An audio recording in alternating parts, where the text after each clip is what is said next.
Hello, I welcome you all in the lecture series of memory. Today, we are going to start a new topic, that is eyewitness testimony. The eyewitness testimony is an important aspect in memory because the eyewitness is a person who witnesses the incident and provide the first hand description what has happened. Now, in the case of memory, this eyewitness testimony where a person is being called in the judiciary, a person is being called to the police station to provide the first hand information, and as the witness, a person who has witnessed the incident provides a detail, it has been observed that as the time passes by, his information changes. In the courtroom, when the prosecutor is arguing with the witness, then the misinformation being provided to the witness also alters his description, and this works on this very simple phenomena as we have been discussing earlier also, that memory is having a three-stage process: encoding, retention, storage and retrieval. So this encoding or acquisition, whatever the witness has acquired at the time of incident, the person has to store it, and at the time of retrieval has to provide the information. But if the misinformation or the biasness is there, then the eyewitness testimony alters. So as you can see in a cartoon, a spectator of a dramatic event or a crime scene is there, where people are fighting with each other, the quarrel is happening, and this brawl gets ugly and ugly. The question arises here, there are four people who are fighting with each other, and who will be the witness for such incident? Each one of them will have their own story. So when the police will be called and they will be asked to provide the description detail, it may alter. Now even though you may know that any of these individuals involved in this quarrel or brawl, you become an eyewitness to the event along with the others gathered around. So there are two witnesses, one who is witnessing this event and one who has been part of this incident. So the culprit itself can provide an information, but the people around them who are witnessing it will be asked to provide the information. Now it may happen the information provided by the people surrounding this quarrel, brawling or brawl or looking at this, they provide information which may fit with the detail or description provided by one of these culprits. The important aspect in this regard is that a classical case study which came in 1984, such a study was being documented and reported by Elizabeth Loftus, one of the lead researchers working in the area of eyewitness testimony and false memory. How people come up with this false memory? The memory which a person has retrieved, a person which has acquired and retention and then retrieval is there. Is it true? Is it valid? Or is it a false? Elizabeth Loftus' work has provided a lot of insight in this area and domain, though from time to time her work has been also being criticized. Now this famous case study on eyewitness testimony, in 1984 a man broke the house and then he raped the two women. One of these two women and the house was not, they were not only being raped but also the burglary happened. The person stole the objects. Now one of these two women, 23-year-old woman named Jennifer Thompson, identified the man, and she identified the man as Ronald Cotton, as you can see on your left hand screen. Now the Cotton and Poole was the actual culprit, but the Cotton was also being called by the police for the identification. Now when such identification, when this recognition happens, the victim is being on the other side of the blind curtain or one sided glass where A victim can see the culprits or the people, the suspects, but the suspect cannot see the victim. So on the other side of the glass, Cotton was there along with many other suspects, and Jennifer identified the man that Cotton was the one who not only raped them but also did the burglary. So Cotton was charged with 2 counts of rape and the burglary and was sent to the prison. Though Cotton had a strong alibi, though Cotton had a strong witness supporting that Cotton was not present at the scene of incident, he was with that person, but still the jury, the juror, everybody felt that Jennifer is correct, and they give the sentence of life imprisonment to Cotton. Now Cotton, after 9 years, he learned about the DNA testing while being in a prison. He reported to the police and requested the judiciary that it should be tested, DNA sample should be collected, and then the case should be reopened. The case was reopened, DNA testing was done, and he was found innocent. Then only the another suspect came into light, that was Poole. Now if you see the Cotton and Poole, the facial similarity may have made Jennifer to identify Cotton as a suspect rather than Poole. Now the time of incident when people is being traumatized, the detailing of the information may become blurry. People may not retrieve all information when they are being traumatized. So this case, after 9 years, when Cotton was being released, we understood that eyewitness identification is neither always reliable nor accurate.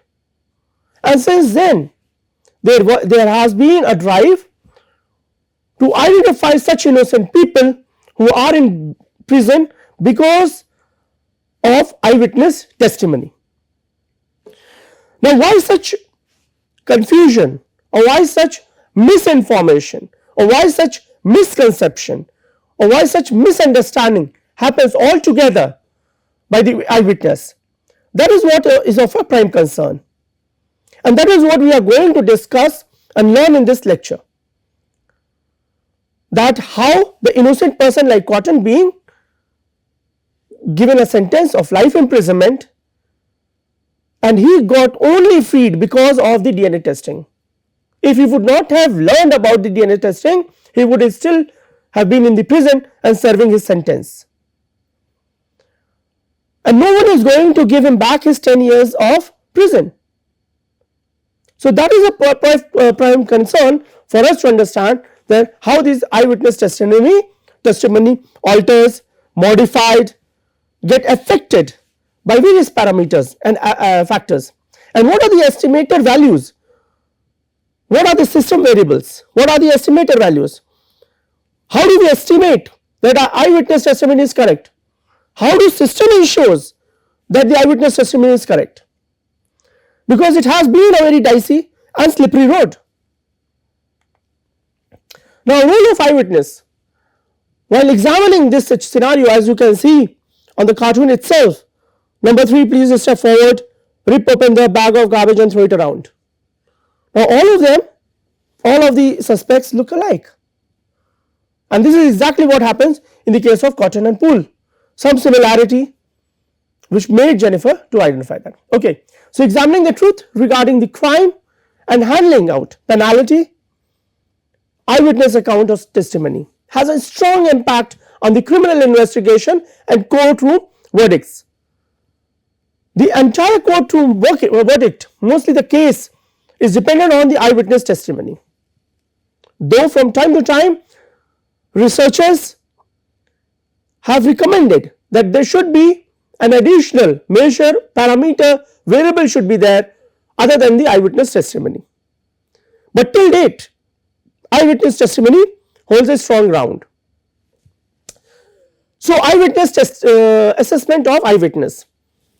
Eyewitness accounts are crucial during a case trial and is subject to all sorts of human errors. Now, in the case of case study which we discussed earlier, the victim is the eyewitness.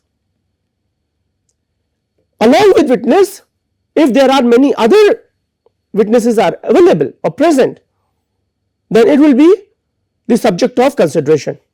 But what we have seen, there are a lot of human errors happen. Thus, the assessment of an eyewitness and their statement has become an entire body of research. How crucial, how valid the statement of the eyewitness is, and how reliable it could be for the case or during the criminal investigation. Some cases, the eyewitness testimony may not have an important role in person's life, but in some cases it could be harsh and it could be very, very destructive. And that is why such a statement assessment is very crucial. Some approaches which has been used to study eyewitness testimony to ensure the reliability and accuracy. How is it done? First point, information related to the actions. What action has been performed? And not only the action, but the words of selection and the characteristics of the perpetrator. The person who is the culprit, his characteristic, his traits, his nature, his natural tendency of behavior is subject to consideration. If a person has a history of crime, then the reliability of this information plays a crucial role in the eyewitness testimony. His action, his or her actions, his or her words, the detail of the context and the role played by other people. In what context the scenario has happened. As I showed you earlier, the example where four people were fighting with each other, brawling. That context and the role they are playing in plays a crucial role. Are they fighting among each other because of the incentive? Are they fighting with each other because somebody said something personal? Are they fighting with each other because somebody got a promotion over the others and somebody just said something wrong? So the context, what is the context behind it? Which is an important aspect in eyewitness testimony. The jury is being provided with that context, and even what were the roles being played by victim or the culprit in that context when the incident happened. Eyewitness account to investigator has to keep questioning the reliability and accuracy.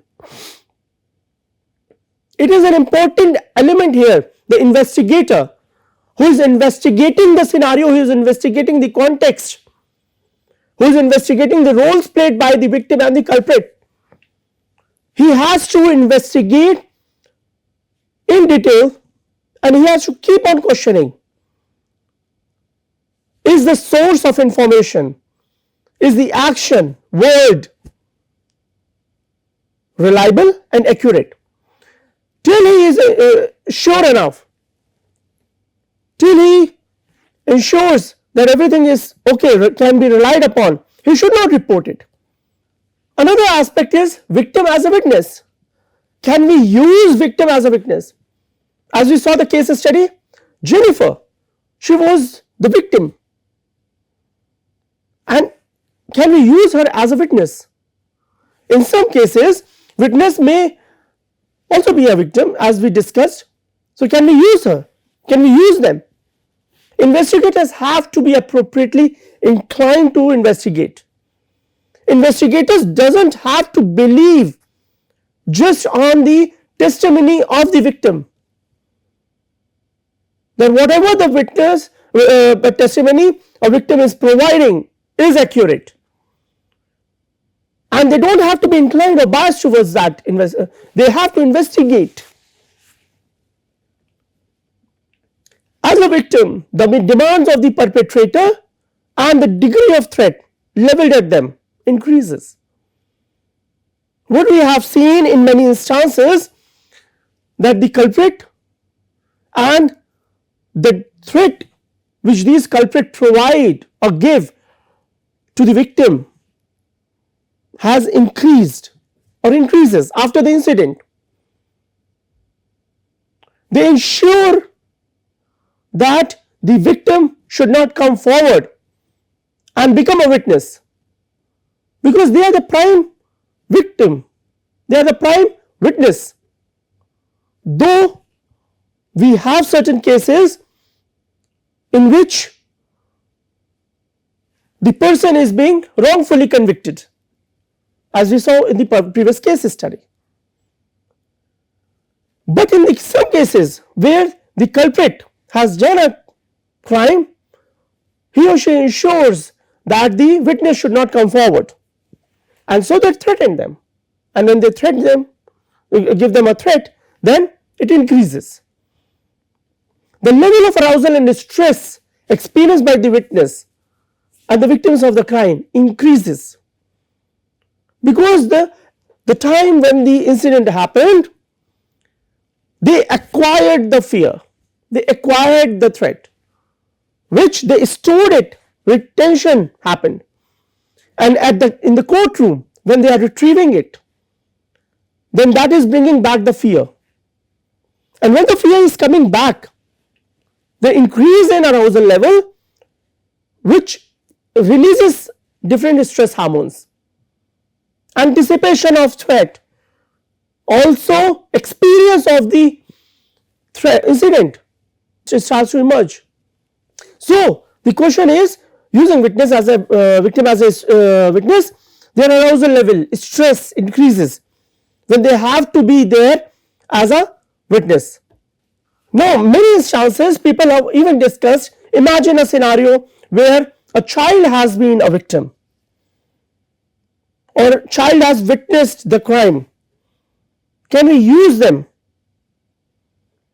The question is, it's a very controversial issue. Why is it a controversial issue? A child who is acquiring information, who is storing information and doing the retrieval just like an elderly. But the point is that we do not do a linear processing. We do not store information, one information at a time or one word at a time.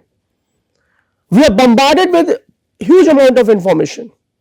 As we discussed earlier, in working memory, lot of information we are bombarded with.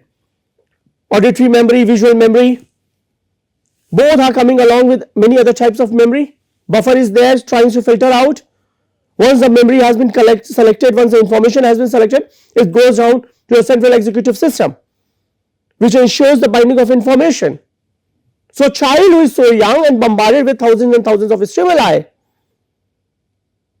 acquiring that information, encoding that information becomes very challenging for this young individual. As you age, your system, your trace consolidation becomes more and more controlled and robust. While a young individual, the trace consolidation is little transient phase.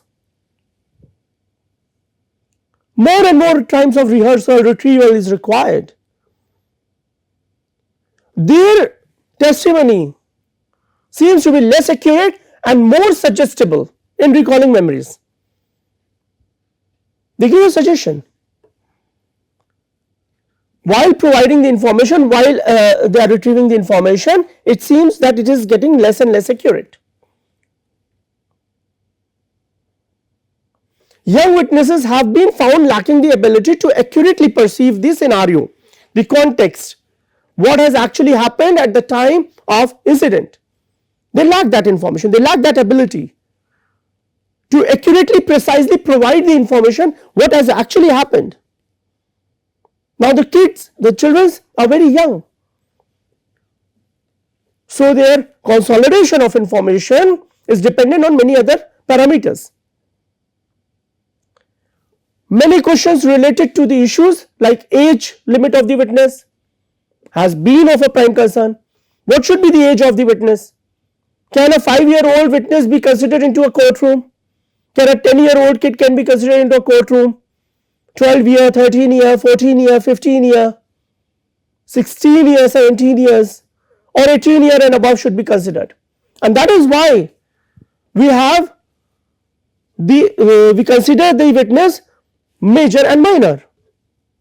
If you are 18 years plus or 18 years and above, you can be considered as a witness, but below 18 years, it's still doubtful.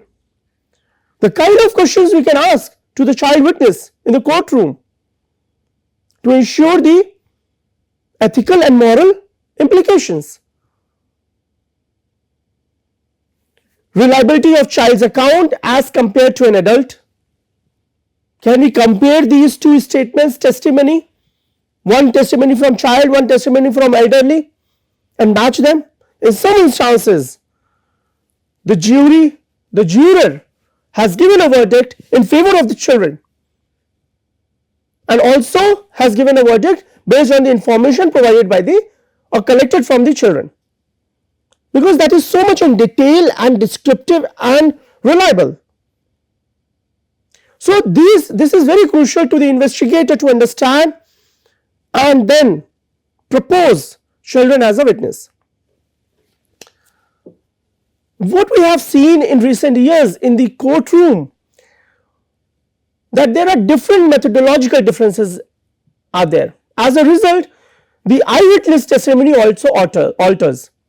As previously we discussed about the different types of eyewitness testimony, different measures, what we see here, different methodological differences are there. Real world observations, independent knowledge of events to compare witness recall is absent or limited. How much information person is retrieving, or is it absent? Presence of numerous extraneous variables are there that make difficulty for the investigators. So in the real world observation, investigator faces lot of challenges. First challenge he faces is the knowledge of the witness itself. Is the witness having enough knowledge about the context, about the incident? Is he or she is aware of the incident? How much information they can provide, or they are limited? If the information is limited, then the investigator has to look for other information. Even then, if the investigator comes up with lot of information about the incident in favor of the witness or against the victim, against the culprit, then he has to rule out also the variables, the indirect variables. N number of variables are there. They have to identify and then they have to rule out the variables which cannot be helpful to the person. And then they have to also simulate the criminal acts. Simulation of criminal acts, presenting the simulated events to the witness using the staged or videotape, so that they can recall what exactly happened. Did the witness has witnessed the event similarly, or they have witnessed something else based on the information being provided to the investigator. So they stage it to provide an aid, to provide a support to the witness for the better recall. And when such simulation is happening, a scientific control is there. The witness is experiencing or revisiting the scenario in a very controlled environment, giving an invaluable control over the variables relevant to the scenario. They do not provide control to the witness, but the simulation helps the individual to do a better recall if in the similar way the incident has happened. Now, While talking about this thing, it is an important aspect that such a simulation, or when we are talking about the eyewitness testimony, what is important for us? What is important for us is how memory is working in eyewitness, how we are doing the acquisition, how we are doing the retention, how we are doing the retrieval. So, eyewitness testimony viewed through a signal detection theory. Are we able to detect the signals? The signal, the features which Jennifer failed to detect. As a result, Cotton went into the prison for 10 years. So, the important part here is that the witness correctly detect the suspect. If the victim or the witness detects the suspect, then it is a hit, then it is correct. As you can see on your screen, victim, suspect 1, suspect 2, 3, 4, 5 and 6. Signal detection theory says that match with them, match it. What somebody has to do, recognition has to be done. The matching, the features will be matched. All these features are going to be matched with one of these individuals. No number of matching is there, no number of it. Correctly ruling out the defendant, correct rejects. The defendant did not commit the crime but cannot be accurately identified. So, in that case, there is a miss. The person defendant has done the crime, but he cannot be accurately identifying it, so he is doing a miss. And this is a human error, which we were talking about it. So, eyewitness testimony is having full of human errors. When someone is incorrectly identified, false alarm is there. The person is not identifying, you are matching this person with this. It is going to be a misalarm. See the hairstyle, see the eye features. So, this false alarm has sparked a tremendous amount of research, and signal detection theory is providing that insight to us. What are those features? What are those signals which one is detecting? Now, as we have been talking about earlier, the case study which has been documented by Elizabeth Loftus, and I told you that Elizabeth Loftus did a lot of work in the area of eyewitness testimony and false memory. Misinformation effect, she tried to do a simple empirical study with set of subjects, participants, and what she did, subjects were given a simple task. They had to watch a red car driving and then hitting a pedestrian. And then a leading questions were being asked. How fast the car traveling when it passed the yield sign? Now, the correct thing, the correct information, the original information which has been provided to the participants or the subjects were that how fast was the car traveling when it passed the stop sign. But Loftus changed this stop sign into yield sign at the time of retrieval. So, the stages of memory, as we were talking about, acquisition, which is nothing but it is encoding, retention, which is nothing but storage, leading to retrieval. So, when a person is learning, then they were being provided with the information how fast was the car traveling when it passed the stop sign. At the time of retention or storage, they stored it that it is a stop sign, not a yield sign. When the retrieval is done, then she changed the slide from a stop sign to yield sign, and she posed a question to the participants and the subjects about the yield sign were likely to pick the yield sign. So participants were likely to pick up the yield sign because they assumed that a stop sign was not being provided to them, yield sign was provided to them. And this misleading information demonstrated that 41% participants, 41% subjects were accurate to identify that yield sign was not there, stop sign was present there. But this 41% accuracy is indicating that approximately 59% participants were inaccurate. So this 59% participants were inaccurate to identify